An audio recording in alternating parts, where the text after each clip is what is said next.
before you to share about legalizing medical cannabis. Like I said, my name is Tony Corbin. This is my son, Wallace Peterson. Wally and I are from Lebanon. Wally was in a motorcycle accident in 2009. He has a severe traumatic brain injury. He's paralyzed. He has central pain syndrome, which makes it painful for him to be touched or even moved. It's a type of a neuropathic pain. He has painful spasticity where he contracts. His spasticity causes his knee, his arm, hand, neck, and back to contract painfully. In addition, he suffers seizures and regular bouts of depression. Wally is seen by pain management. He also sees other 6 physicians regularly. The opiates and neurological drugs he's prescribed do not work effectively. They just dope him up, which interferes with any kind of rehab, any kind of recovery, and any kind of just daily living. Wally was hospitalized last year with a condition called status epilepticus. It is a continuous seizure state. He almost died. He had to be intubated and was back in a coma until the seizures went away with multiple IV-type seizure drugs. They finally got him under control after a week. He's on several seizure medicines now.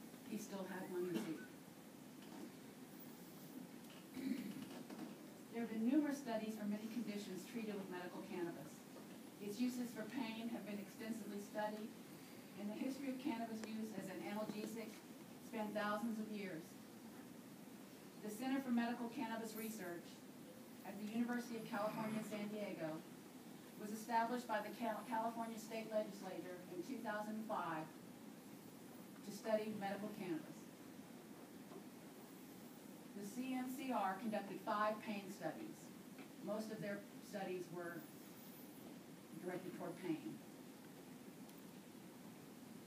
The pain studies provide evidence that cannabis is safe and effective and is a first-line treatment for pain and muscle spasms, especially those associated with neurological injury and illness.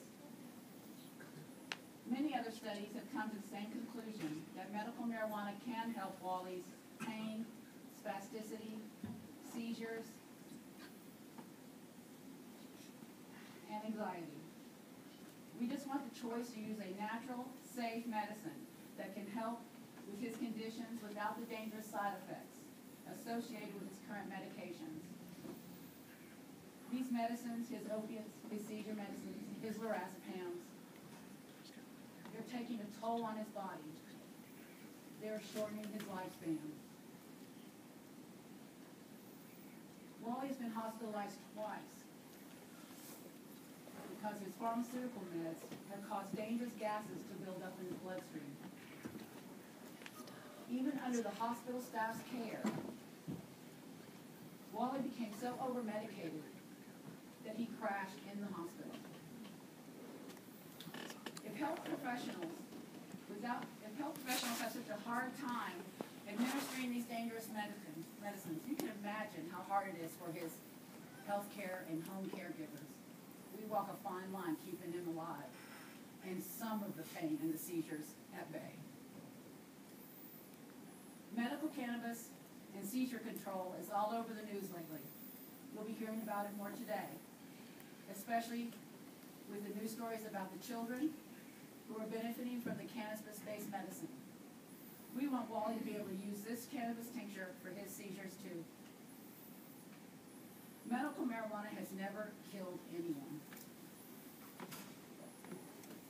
We want this safer alternative so that we can stop or at least cut back on his narcotics and his other drugs.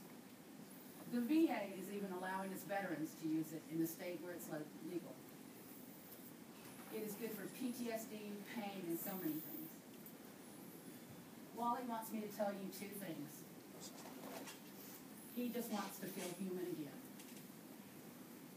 Yes, he does. And he wants you to know that he's a Christian. And he wants you to think about this when you go to bed tonight. You tuck in your children and you kiss your wife.